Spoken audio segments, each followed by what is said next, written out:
Depuis le mois de juillet dernier, touristes et sablais ont bien souvent été amenés à croiser ce drôle d'engin. Un vélo cargo mené par Guillaume Chauvin qui a pour mission de livrer une douzaine de restaurants entre le Remblai, la Chaume et le Port des Sables. On peut se garer très rapidement devant sans embêter personne, c'est silencieux et on transporte 200 kg. Donc pour le dernier kilomètre de livraison, c'est ce qu'il y a de plus intéressant économiquement et éthiquement. Un maïs et un radis. En termes de logistique, le dernier kilomètre est celui qui coûte le plus cher. C'est une problématique que connaît bien Christophe Courgeot, agriculteur urbain à la tête d'une micro-ferme implantée au Giroir. Plusieurs fois par semaine, il doit livrer ses clients en micro-pousses. Alors de quoi avez-vous besoin? Coriandre, amarante, dites-nous tout.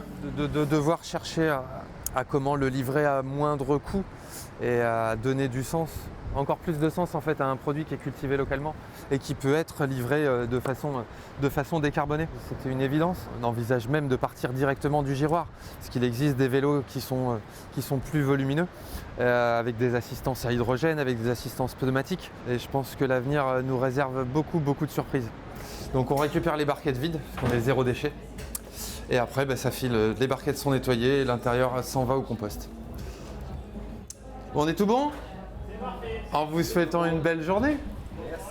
C'est très important, on favorise que des producteurs locaux qui ont ce mode de livraison et lui pour le coup c'est vraiment à l'apogée de ce qu'on recherchait parce qu'il va jusqu'au bout du concept donc c'est top.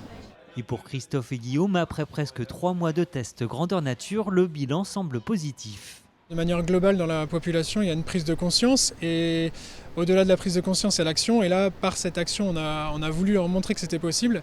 Et quelque chose qui pouvait paraître utopiste est aujourd'hui ancré dans la matière et aujourd'hui ils sont preneurs de ces solutions-là. Après ce serait mutualiser ce mode de transport parce qu'il est possible de loger énormément de choses, que ce soit les fleurs comestibles, que ce soit les mini-légumes. Il y a certains vélos qui peuvent pousser jusqu'à plus de 500 kg.